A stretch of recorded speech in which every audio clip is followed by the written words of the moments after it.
vosotros sois pioneros y pioneras. Y ese es un llamado de Dios. Ser pioneros es un llamado de Dios. Tú vas a encontrar, hace unos días, le estaba contando a Pastor Domín, justo hace 8 días estábamos pasando con Norma una dificultad, una travesía nos cogió el comienzo de la guerra allá en Israel y estábamos desplazándonos para quedar a salvo hacia Egipto, y justo a esta hora estaba siendo la hora de nuestro Calvario en la frontera entre Israel y Egipto. Luego otras 4 horas una ciudad, hasta la última ciudad de la península del Sinaí. De ahí coger un vuelo, dormimos 2 horas, nos fuimos luego al Cairo y del Cairo a Madrid, y cuando llegamos a Madrid dijimos llegamos a casa, ¿no? Pero me doy cuenta, nos permitió Dios ver más un poco las naciones. Cuánta necesidad hay del evangelio en todos lados. Y recuerden que la iglesia que no predica el evangelio no justifica la razón de su existencia. Y cuando estábamos volviendo a Israel, el guía nos recordó y nos citó un doctor en historia, un doctor increíble. Por cierto, es un español, un judío español, cristiano, judío cristiano. Y nos judío, no practicante, sino judío de nación. Pero este hombre nos puso en la parte del Jordán y nos dice, conforme a la escritura, nos dice, en este trayecto es cuando dejaron de dar 40 años vueltas en el desierto, por aquí se introdujeron a la tierra prometida. Y nos puso justo en ese lugar. Pero yo me acordé de un pasaje que recordarán cuando pasaron con Josué a la tierra prometida. Dice que los sacerdotes llevaban el arca del pacto en sus hombros y que en ese tiempo, en esa época, se desbordaba el Jordán, y entonces ellos pusieron sus pies sobre la ribera del Jordán, y en ese momento dice que se detuvo y nos llevó a ese lugar donde se detuvieron las aguas y las demás corrieron hasta el mar muerto y pudieron pasar el Jordán en seco en una de las temporadas más difíciles, mostrando Dios otra vez su poder. Pero escuchen muy bien, dice la Biblia que los sacerdotes fueron los primeros que pusieron los pies en las aguas y que detuvieron, que abrieron camino para que los demás disfrutaran y entrar en las promesas. Fueron los sacerdotes, que fueron los pioneros. Los pioneros fueron los primeros que pisaron ahí, abrieron camino, y dice la Biblia que fueron los últimos que salieron. Y cuando ellos salieron, corrieron las aguas otra vez. Siempre la vida de un pionero es sufrida, lleno de fe. Y ustedes están aquí como pioneros, como pioneras.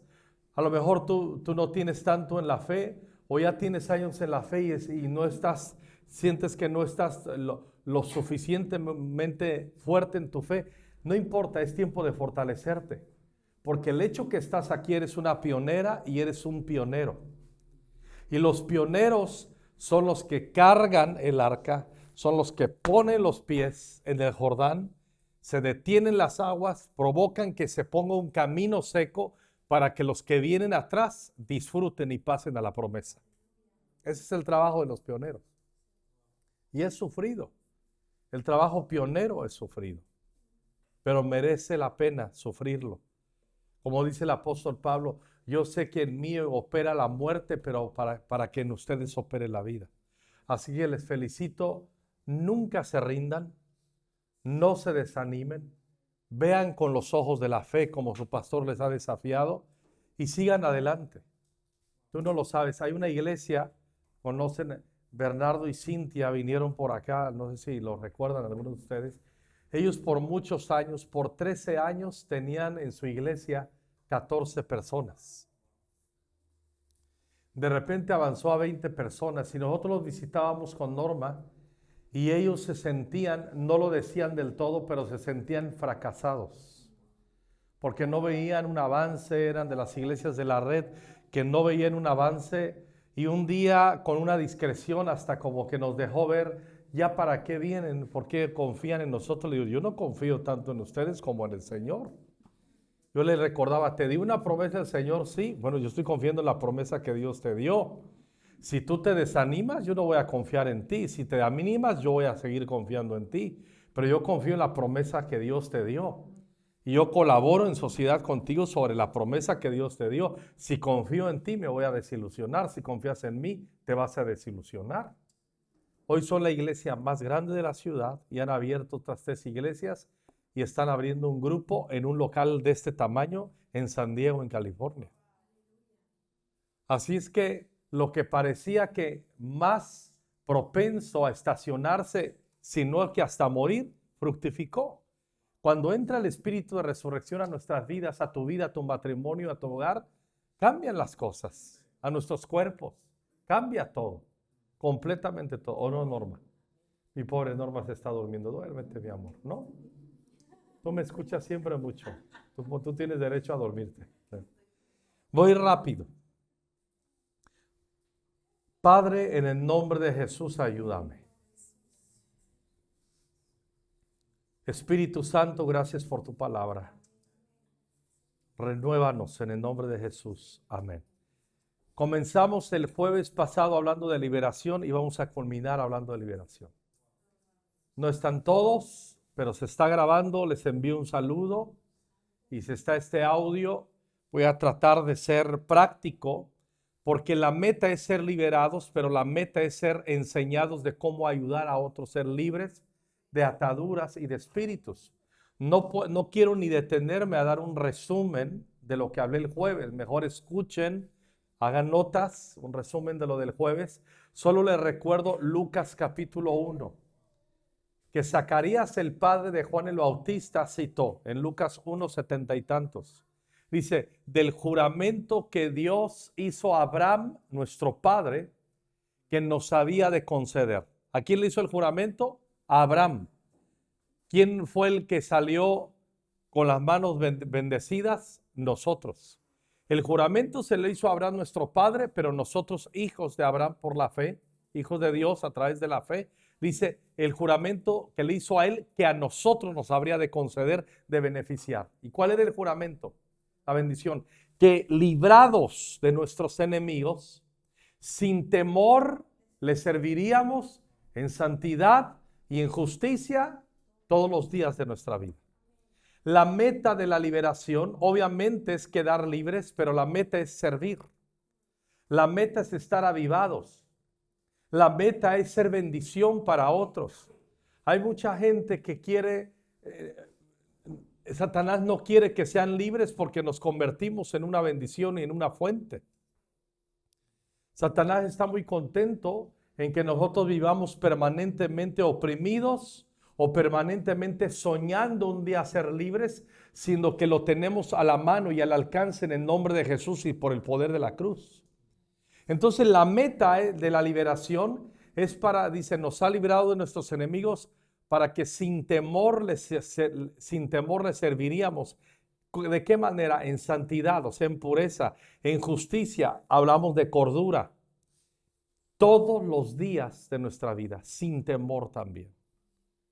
Si nosotros vivimos atados al temor, necesitamos liberación.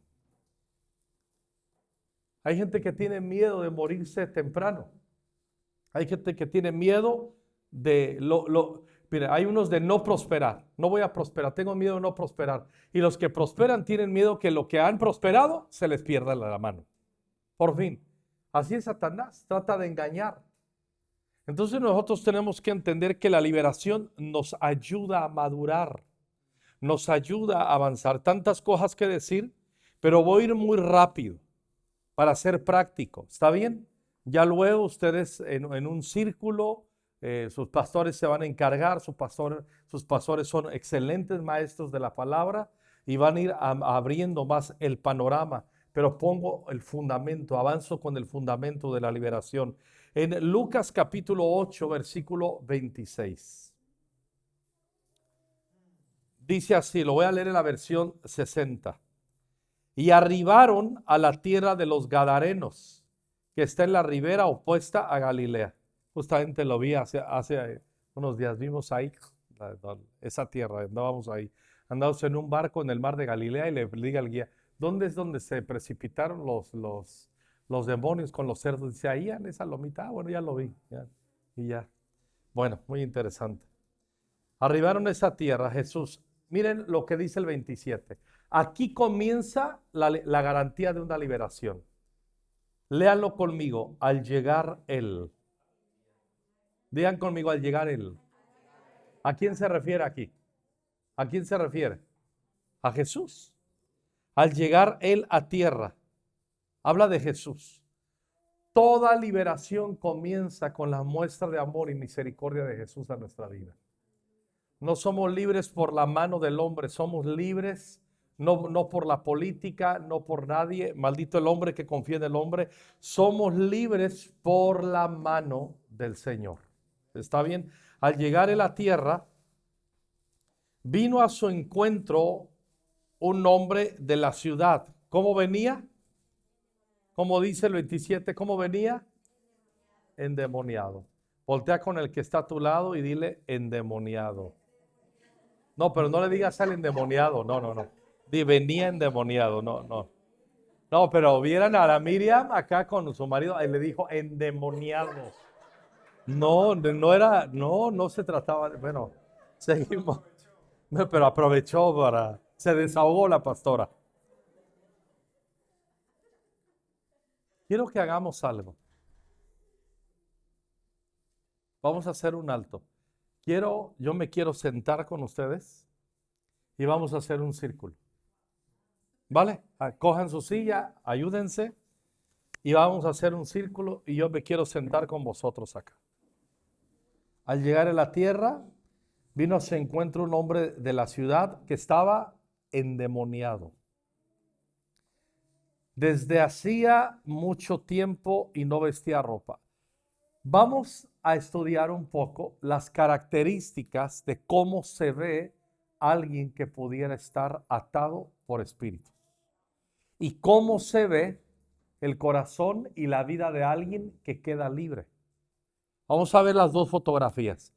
¿Cómo se ve? Ahora, ¿a qué te va a ayudar esto? Obviamente nos va a ayudar a vernos en un espejo y a decir, creo que aquí necesito liberación en esta área. A lo mejor no en todas las áreas que vamos a describir, pero sí en algunas áreas. ¿Ok? ¿Y qué va a pasar? Esto te va a dar luz también para que cuando tú ministres a alguien, cuando tú sirvas a alguien, te va a dar luz para saber discernir y cómo ayudarle a los demás a ser libres. Dice que estaba endemoniado desde hacía mucho tiempo. Digan conmigo, mucho tiempo. Primera característica, aquellos que saben tomar buenas notas, tómala. Primera de alguien que puede estar atado.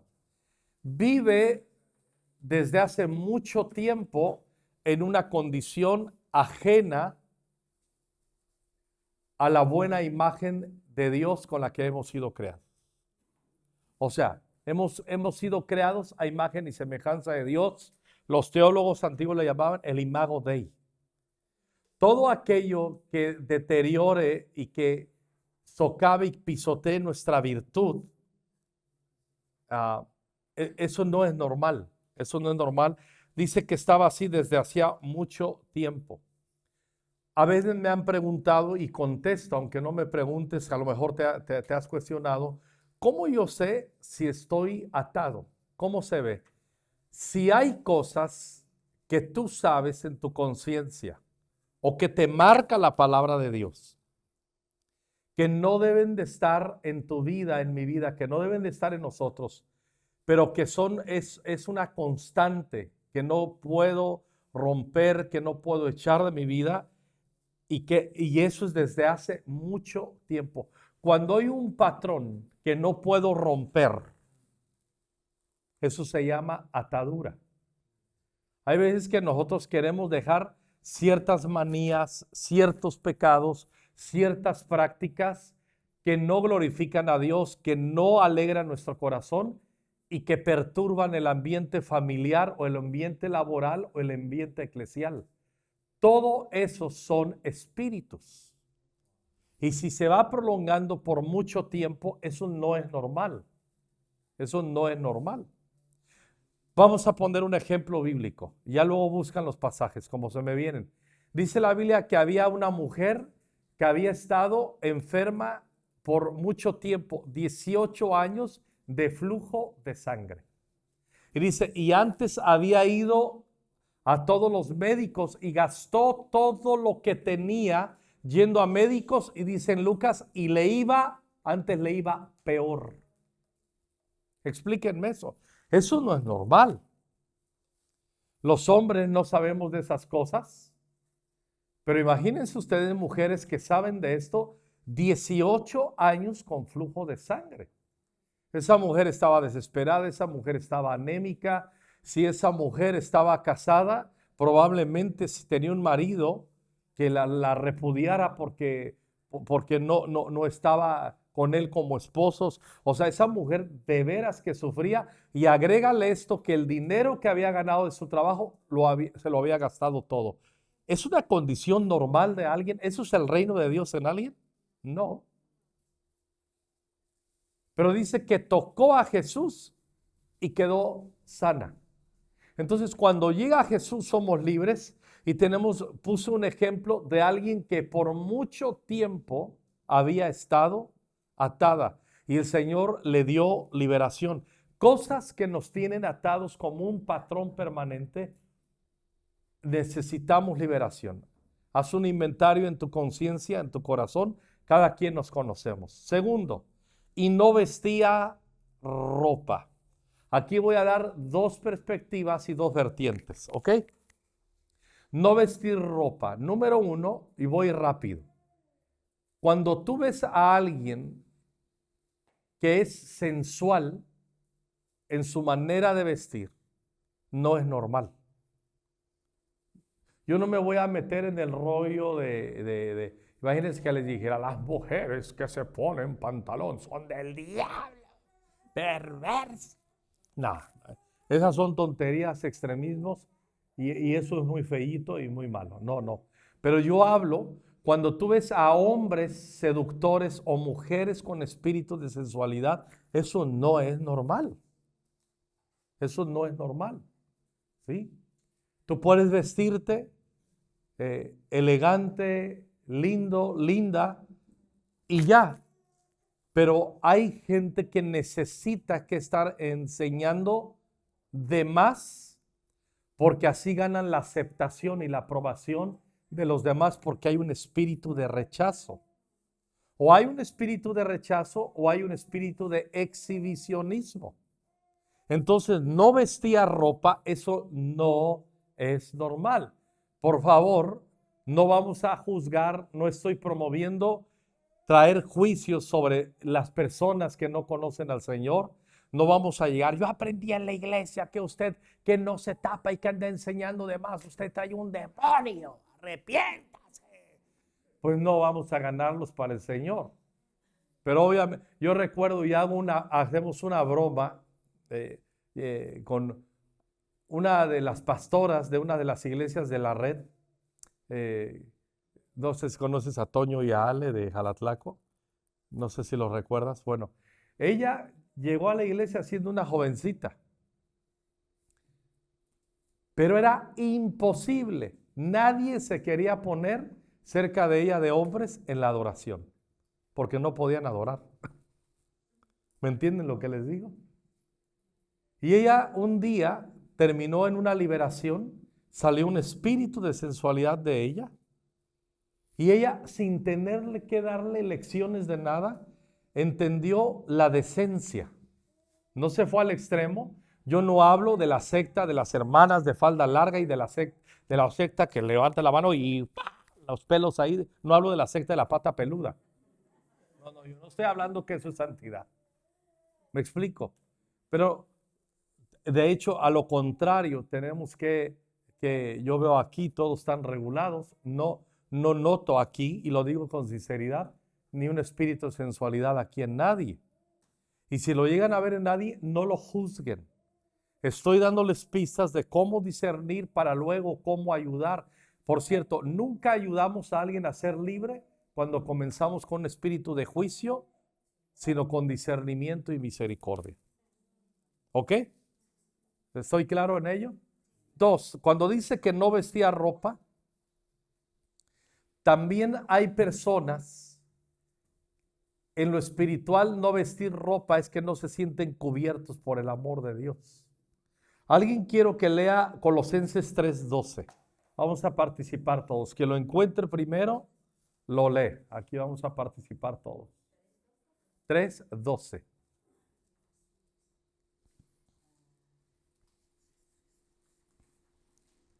Vestidos pues como escogidos de Dios, santos y amados, de entrañable misericordia, de benignidad, de humildad, de mansedumbre, de paciencia. Gracias. ¿Cómo comienza este versículo? Vestidos pues como escogidos de Dios. Y nos da características que hoy no las vamos a estudiar. Pero habla de las vestiduras espirituales, de entrañable misericordia y todo esto. Cuando nosotros no estamos vestidos de Dios, necesitamos liberación. ¿Puedes dar la lista, por favor, otra vez de lo que leíste ahí? Como escogidos de Dios. ¿Santos? ¿Qué es lo opuesto a ser santo? Corrupto. En nuestra mente, en nuestra manera de vivir. Segundo, amados. ¿Qué más? De entrañable misericordia. Ahí está. Benignidad. De humildad. De mansedumbre. Si no tenemos paciencia, si no somos pacientes, nos hacemos juiciosos. Si no hay humildad, nos convertimos en soberbios. Por eso la vestidura es muy importante espiritual. Y si en nuestra vida no nos estamos vistiendo de Cristo como escogidos de Dios, entonces hay carne, pero necesitamos liberación. ¿Sí?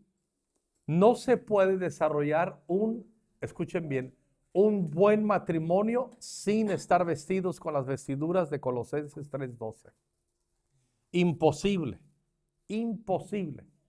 De misericordia, de humildad, de gracia, etcétera. Y no se puede una iglesia no puede avanzar en buenas relaciones si no es vestidos así. Cuando vamos, lo pongo como dato, en Zacarías capítulo 3, es muy largo de leer, se los voy a escribir solo para que anoten. Habla de un hombre del sumo sacerdote Josué, en Zacarías 3. Y ese hombre tenía un espíritu de condenación y de culpabilidad. Digan conmigo condenación y culpabilidad.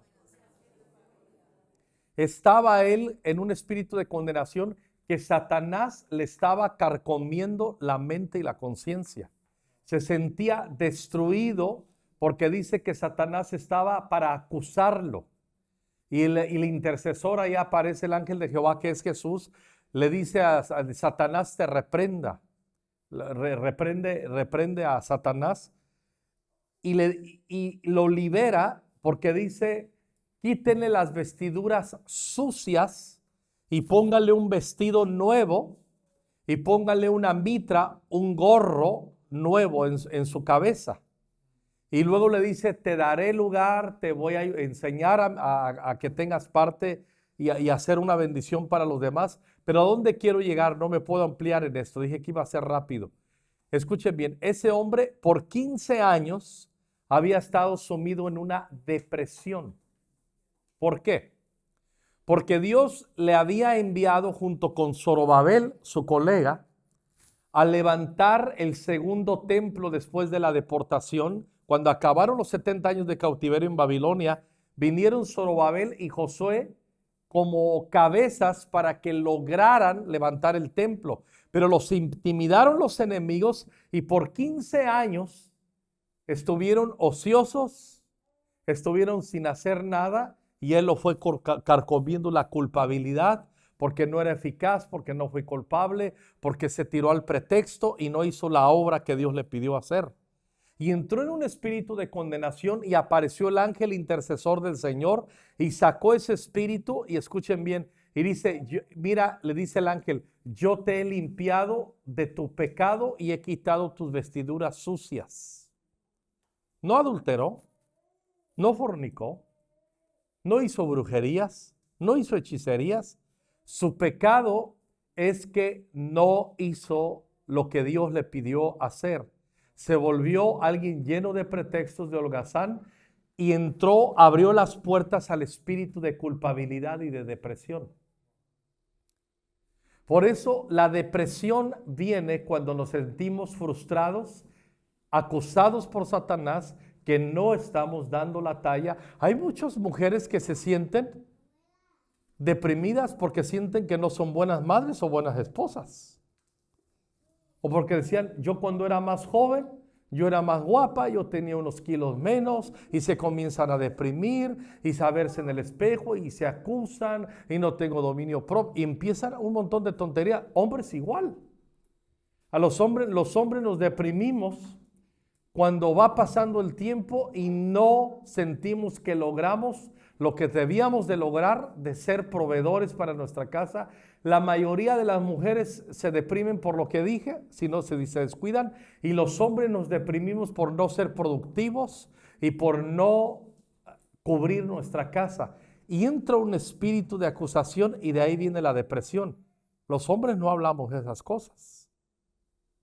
Pero los hombres, la mayoría de los hombres se deprimen porque sienten que son ineficaces. Ahora, si tiene una esposa bruja que les termina diciendo, tú no sirves para nada, tú no provees, eres un holgazán. Si tú quieres destruir un hombre, termina dándole un golpe abajo con eso.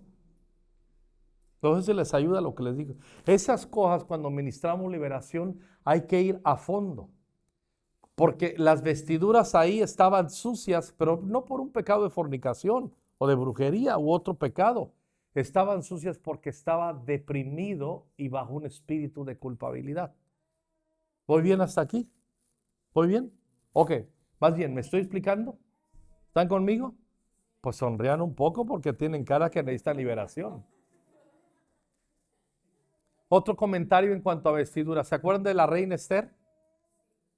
Ella tenía que venir a interceder ante su marido, el rey Asuero, porque estaba bajo una sentencia de muerte el pueblo judío. Y ella vino y el consejo que le dio Hegai es: vístete de tal manera, ponte linda, ponte estas vestiduras. Y cuando Asuero la vio vestida con vestidos tan lindos, dijo, dice, ¿qué quieres? Hasta la mitad de mi reino te doy. Y ahí habla de vestiduras físicas, pero nos está enseñando que Cristo cambia nuestras vestiduras y nosotros podemos hacernos intercesores delante del Padre, ante el trono del Rey, por las vestiduras que Cristo nos da. Amén. Entonces las vestiduras son importantes. Vamos, sobre otro, ¿cómo se ve a alguien que está atado? ¿Qué es lo que sigue? Las características en el capítulo, en Lucas 8:27. Ya vimos que desde hacía mucho tiempo no vestía ropa. ¿Qué sigue? ¿Qué dice? Ni moraba en casa. ¿Cuándo se necesita liberación? Cuando hay un espíritu vagabundo. Hay gente, noten bien, ¿por qué se destruyen casas y matrimonios? Porque el hombre llega, ahí donde, ¿qué hace, por ejemplo, cuando no éramos cristianos, cuando nos emborrachábamos? Llegas, fin de semana, llegas y no quieres estar en casa, no quieres estar en casa, no quieres estar en casa. No es normal que alguien no ame estar en su casa. Si tú quieres huir de tu casa, eso no es normal. La casa debe de ser el hogar, debe ser el lugar más seguro que hay en el corazón. Y estamos llamados a crear un ambiente lindo en el hogar, y a nosotros también, si discernimos que no somos colaboradores en un ambiente lindo en la casa y que hacemos que los demás no quieran estar ahí, necesitamos liberación. Hay que echar espíritus inmundos del hogar. Hay que tomar autoridad sobre los espíritus que no nos dejan estar en tranquilidad en casa. Y hay muchos que tienen un espíritu vago. Tú vas a notar también Hay gente que anda cada 2 años, cambia de iglesia.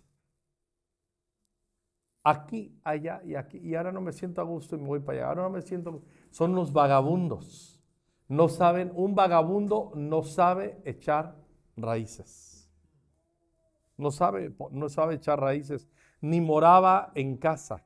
La pregunta desafiante: ¿disfrutas tu casa? 2, ¿haces que otros disfruten, los que viven en tu casa, haces que otros disfruten su casa? Por ejemplo, yo recuerdo, hace muchos años, se me está viniendo ahora, lo voy a compartir. Un día visitamos unos hermanos que nos pedían, eran miembros de la iglesia, estoy hablando de unos 25 años atrás, la iglesia estaba comenzando. Y fuimos a visitar a unos hermanos, en aquel tiempo nada de teléfonos móviles ni nada, y sabíamos que querían que los visitáramos.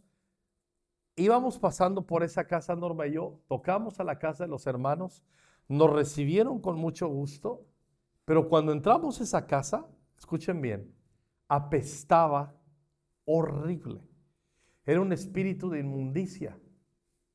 Y cuando nos metieron a su casa, eran las 12, el mediodía, y se estaban levantando. Había un tufo de olor espantosísimo. Olía a patas, a sudor y a lo demás. 12 del día. Eso no es normal. Eso es normal. Y luego, ahora, escuchen bien. Yo no soy de los que voy a visitar a los hermanos y voy a hacer, yo tengo cuidado de no ser un fiscal. Yo no soy un juzgón de cómo veo las cosas. No estoy jugando ese juego. Ni debes tú jugarlo. Pero ante la evidencia, te estoy contando un testimonio.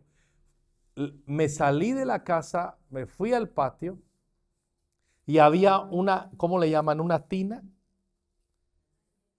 ¿Cómo? No una tina, una donde ponen muchos platos para lavar, una baldosa, una cubeta, pero esas que son más grandes. Una pila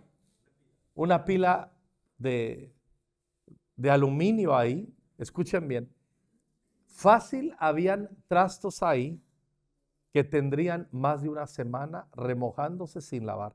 Olía podrido. Eso no es normal. Eso no es normal. ¿Están de acuerdo conmigo? Entonces vimos que había un espíritu de inmundicia. Los espíritus vagabundos, los espíritus que no aprecian la casa ni quieren estar en la casa, se manifiestan de dos maneras. Hay un espíritu de inmundicia, no hay un ambiente limpio, no hay un ambiente. Yo no hablo de perfeccionismo. Yo no me voy a meter en una casa donde tienen un niño chiquito y un bebé y la casa jamás la vas a tener en orden al 100 los próximos 10 años. Te lo aseguro. Perdón que te lo profetice para que no te deprimas.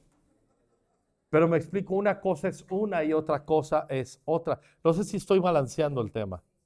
Eso no es normal. No tener deseo por poner la casa linda no es normal. Norma, el otro día estaba ayer hablando con alguno de los líderes.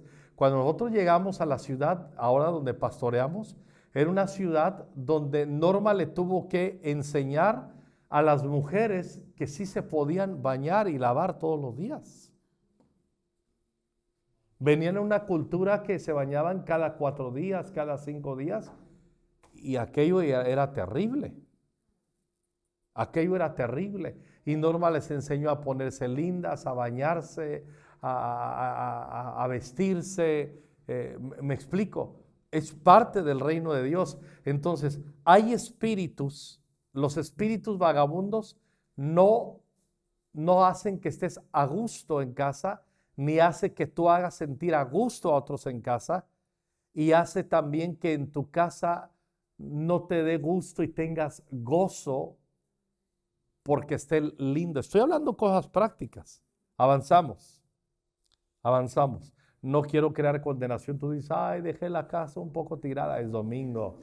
Fueron días de congreso. Vas a llegar y vas a decir, hay un demonio aquí. No, vamos a balancear el tema, por favor. Marido, el día que te enojes no vas a decir, Entonces, ahora, no es normal que un marido en la noche se quite los calcetines, los calzones y los aviente por ahí, tampoco. Las mujeres dicen, amén, ¿no? Norma acabó ese espíritu en mí, puso una canastita ahí y ahí, mis calzones y mis calcetines.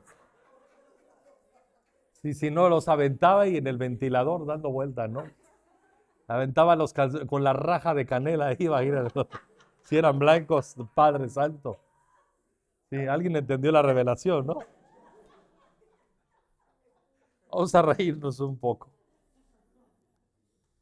No moraba en casa. ¿Qué hizo el joven grosero tenía 2 hijos? ¿Qué hizo el joven? Le llegó con su padre y dice, padre, dame la parte de los bienes que me corresponden. No apreció su casa y dice, y se fue a vivir lejos, lo más lejos, a una provincia lejana de la casa de su padre. No es normal que la gente no quiera tener convivencia ni comunidad. Cuando te cuesta trabajo la comunidad y no aprecias la comunidad, los grupos congregarse, eso no es normal. Se necesita liberación. Hay que buscar la raíz que me impide disfrutar a mis hermanos en la casa de Dios. ¿Ok? Pues sonrían que me intimidan. ¿Qué es lo último que está en ese versículo? Otra característica de alguien que está atado. No moraba en casa, sino ¿en dónde? ¿Qué hay en un sepulcro? Muertos. Soledad. Una cosa es la solitud y otra cosa es la soledad. La solitud se elige y nos lleva a la comunión. La Biblia dice que Jesús se apartaba para estar solo, pero se apartaba para estar solo no porque le enfadaban sus discípulos, sino porque necesitaba un tiempo a solas, elegía estar a solas porque quería comunión con Dios y renovar su corazón. Eso se llama solitud. No es lo mismo la solitud que la soledad. La soledad es un espíritu. O sea, cuando nosotros nos aislamos, no es normal que termine la reunión. Digo, a veces hay quehaceres y cansancio y nos vamos corriendo a casa. Hoy va a ser de esos días, congreso y todavía yo estoy aquí tardándome. ¿Me explico? Ah, sí. A ver, ¿por qué Norma se está acordando de sus canciones cuando era una pagana endemoniada? Había una canción que mi generación era malísima la canción, horrible, horrible la música y horrible que la interpretaba, pero tenía un pegue porque decía la canción, solo con mi soledad, solo con mis sentimientos. Ya le salió el demonio a algunos por ahí. A ver, ¿por qué tienen éxito esas canciones? Porque la gente se identifica con la depresión y la soledad. ¿Dónde moraba este hombre? No le gustaba estar en casa. ¿Y a dónde moraba? En sepulcros. No es normal que los hijos lleguen y estén encerrados en su casa, en su cuarto todo el día. Eso no es normal. Hay que respetar sus personalidades, pero no les podemos dejar todo el día encerrados en el cuarto. No es normal que no quieras convivir con tu familia. No es normal que no quieras convivir con la gente de la iglesia. Y dice que estaba en la soledad. ¿Sí? Había una canción de un grupo ahí en México que son unos, ¿cómo se le llama a la gente así? La música fea y corriente. Siempre en cada país hay un género que es muy fea la música, pero que tiene un pegue. Aquí, ¿cuáles son las canciones? ¿Qué grupo así? Ahí había un grupo horrible, horrible. El género de música es espantoso, pero llenaban estadios. Llenaban estadios. Estoy hablando de 25 años atrás. Y ese grupo, escuchen muy bien, cuando empezaban a cantar, no me gusta esa canción, pero la voy a cantar. Cantaban, en mi soledad, amarga. Cantaban horrible. Amarga. Y cuando empezaban a cantar en mi soledad amarga, la gente comenzaba a llorar y a levantar las manos. Explícame eso. ¿Conocieron acá a Paquita de la del barrio? Sí. Rata inmunda, animal rastrero. Y por ejemplo, esa mujer llenaba estadios y cuando las mujeres resentidas, cuando empezaba cantando, rata de dos patas, le cantaba a los hombres, se llenaba de mujeres desilusionadas, divorciadas, que eso no es pecado, el pecado es que no se sanaban porque no conocían el evangelio y cantaban rata de dos patas, te estoy hablando a ti. Y cantaban canciones como, y fíjense las letras, ¿quieren que les cante una? Qué chismosos son.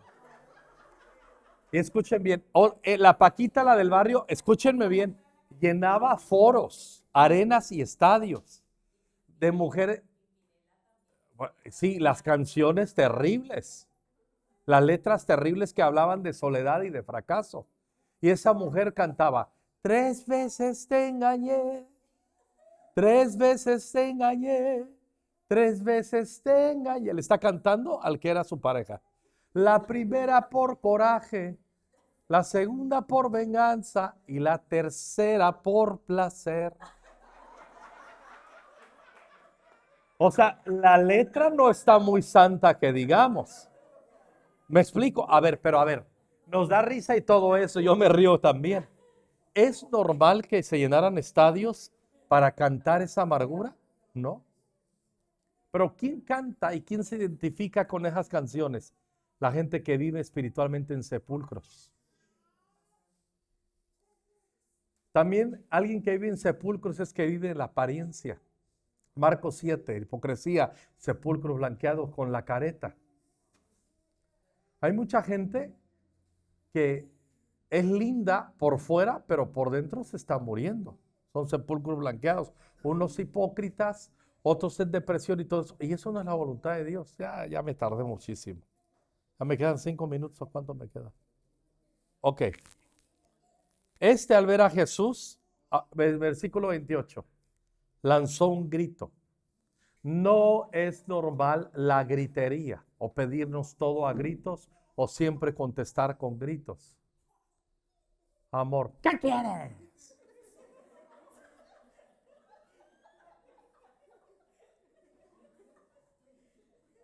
Eso no es normal. La gritería, la Biblia dice que nos dejemos de griterías. No es normal la gritería. No es normal el enojo. Cuando hay un ritmo permanente de estar gritando, son espíritus.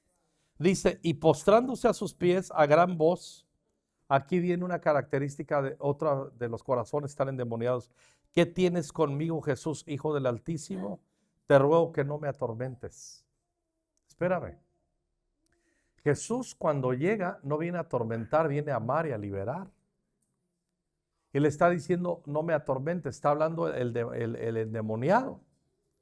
Escuchen bien, y con esto me quedo, luego sus pastores lo van a ampliar porque son maestros de la palabra.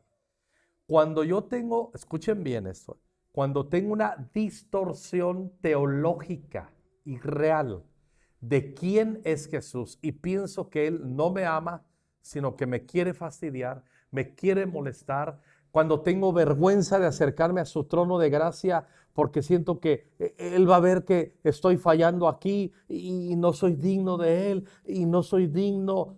Todo aquello que te lleve a una distorsión de la gracia de Dios, del amor de Dios, de la misericordia de Dios, del abrazo de Dios, no es normal. Hay detrás de ello espíritus de engaño y de mentira que distorsionan y te dañan acerca de la revelación de cuánto Dios te ama. Y hay gente que puede estar 20 años en la iglesia y con una distorsión acerca de quién es Jesús. Ahí le paro. 29. Porque mandaba al espíritu inmundo que saliese del hombre, pues hacía mucho tiempo que se había apoderado de él. Otra vez, todo aquello que es un patrón de mucho tiempo que no podemos dejar y que no es compatible con la gloria de Dios, de esta liberación. Y dice, y le ataban con cadenas y grillos, pero rompiendo las cadenas era impelido por el demonio a los desiertos. Le ataban con cadenas y grillos, pero rompiendo las cadenas era impelido por el demonio al desierto. A alejarse, a no vivir. Cuando nosotros, Satanás siempre va a querer llevarnos a lugares áridos, a lugares donde es lo opuesto a la vida. Lo opuesto al verdor, el sequedal, Salmo 32. Lo opuesto al lugar donde Dios nos quiere tener. La Biblia dice que Dios iba a derramar su espíritu y dice, el desierto se va a volver verde y lo que está verde se va a convertir en bosque cuando venga el Espíritu de Dios sobre nosotros. Entonces, la voluntad de Dios no es que vivamos permanentemente en desiertos. Los desiertos son también lugares de tristeza y de depresión. No es normal, no es la voluntad de Dios vivir ahí. Pero ¿quién lo llevaba ahí? ¿Quién lo impelía a los desiertos? El demonio. Tú puedes tener un desierto en tu economía de que las cosas, una temporada podemos ser probados, pero Dios no tienta a nadie. Dios prueba, pero no tienta. Ahí está en Santiago. Podemos pasar temporadas de desierto porque la Biblia dice también, los llevaré al desierto para hablarles al corazón, para revelarme el corazón. Pero sí hay temporadas de desiertos. Pueden ser espíritus que nos llevan a esos territorios en tu vida, en tu matrimonio. Podemos pasar un rato en el matrimonio, unos días, una temporadita un poco extraña en el matrimonio. Los que estamos casados aquí lo sabemos. Qué gracias, amor. Que a veces decimos, uy, ¿con qué lacra me fui a casar? ¿Qué es esto, Padre Santo? Y tú puedes pasar una temporada medio extraña, media árida, pero no es normal que eso te lleve al desierto donde comienzas a pensar en un divorcio. Eso no es normal. Si es tu situación, que te has divorciado de todo eso, hay restauración para ti, hay un nuevo comienzo, sánate y Dios tendrá cosas novedosas para ti. Y ya no me meto en ese terreno. Para eso tienes pastores aquí. Era impelido a los desiertos. ¿Les ayuda? ¿Tiene sentido lo que vamos hablando? El 30. Y le preguntó Jesús diciendo, ¿cómo te llamas? Y él le dijo, Legión, porque muchos demonios habían entrado en él, y le rogaba que no lo mandase ir al abismo. Había ahí un hato de muchos cerdos que pasían en el monte y le rogaban que los dejase entrar en ellos, y les dio permiso. Y los demonios salidos del hombre entraron en los cerdos, y el hato se precipitó por un despeñadero al lago y se ahogó. Oren siempre por el jamón ibérico, no voy a hacer que antes entró un demonio. Yo siempre que me como un buen jamón ibérico, yo, Señor, si estaba endemoniado, este cerdo, lo limpiamos y Dios bendiga lo que va para la barriga. Andábamos en Israel y allá no se come cerdo ni entre los árabes. Y dice, normal, y quiero llegar a España y comerme un jamoncito. Y yo le dije, yo te secundo, yo también. Así que llegamos el lunes a Madrid y Padre Santo, nos jambamos un jamoncito. Dice el 34, y los que apacentaban los cerdos, cuando vieron lo que había acontecido, huyeron y yendo dieron aviso a la ciudad de los campos. Les voy a dejar una tarea, y aquí voy a terminar, porque me está viendo con ojos proféticos el pastor de ya acabó tu tiempo.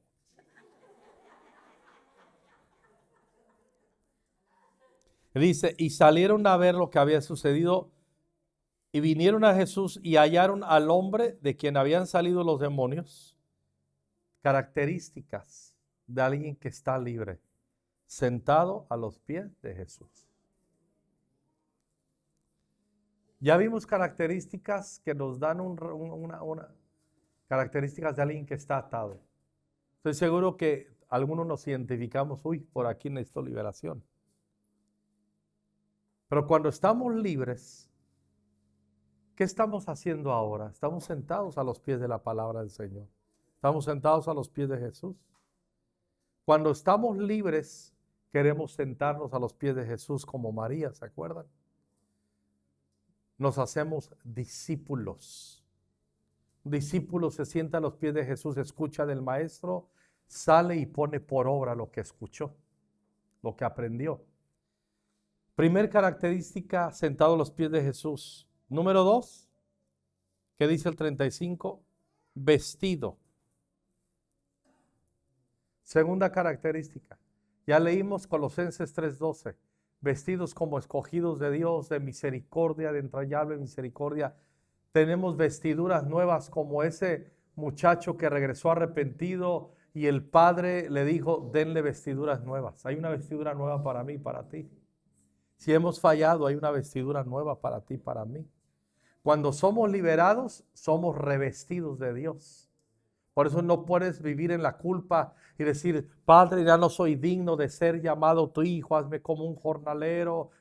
No, y el Señor ahí no hace caso, dice, póngale ropa nueva, hay ropa nueva para ti. Aléjate de la condenación. Hay una ropa nueva para mí, hay una ropa nueva para ti. Es una maravilla el poder del Evangelio. Segunda característica, vestido y en su juicio cabal. Cuando somos liberados, comenzamos a pensar, se desarrolla la sabiduría y el entendimiento en nosotros. Se renueva nuestra mente. Yo me acuerdo de un montón de hermanos y de hermanas que cuando comenzaron en su vida de fe, eran raros, eran místicos, eran endemoniados, y de repente les ves que se meten a conecta al discipulado sistemático y su mente se comienza a limpiar y son lavados por la palabra y comienzas a ver que son liberados porque comienzan a ser sabios, comienzan a ser entrenados para tomar decisiones conforme a la palabra y a la voluntad de Dios y comienzan a madurar. Estaba sentado a los pies de Jesús vestido y en su juicio cabal y tuvieron miedo y los que lo habían visto les contaron cómo había sido salvado el endemoniado. Entonces toda la multitud de la región alrededor de los gadarenos le rogó que se marchase de ellos, pues tenían gran temor. Termino. Y el hombre de quien había salido los demonios le rogaba que le dejase estar con él. Cuarta característica, hambre de Dios. Yo sé que he agarrado demonios en mi mente, en mi corazón, que hacen que me pesen. Cuando yo pierdo el hambre por la palabra de Dios, no es normal. Cuando yo me desconecto de TCD, de tiempo con Dios, cuando yo me desconecto de no leer la escritura, ¿a alguien le ha pasado que de repente empiezas a leer la Biblia y esos son demonios? Por eso hay que atar los demonios. Fuera demonios en el nombre de Jesús que me impiden leer la Biblia, que no me permiten tener comprensión de la escritura. Desato espíritu de comprensión sobre mí, reprendo la brujería de mi mente, reprendo la distracción de mis pensamientos, desato sabiduría y entendimiento. Entonces le rogaba que lo dejase estar con él. Y es cuando le dice, quinta característica, obediencia, porque dice, no, vete a los tuyos y cuéntales cuán grandes cosas Dios ha hecho contigo. Una iglesia que está atada no va a ir a proclamar el evangelio. 5 características de alguien libre. La repasamos. Número 1, sentado a los pies de Jesús. Nos convertimos en discípulos. Número 2, deseamos las vestiduras nuevas que nos ofrece Jesús.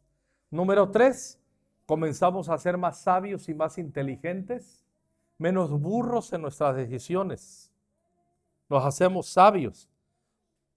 Tercera, cuarta, tenemos deseo de estar con Jesús. Se desata un hambre y una comunión nueva y fresca por estar con Jesús. Y por último, somos obedientes. Hacemos la gran comisión. Nos vamos y contamos a otros las grandes cosas que Dios ha hecho con nosotros.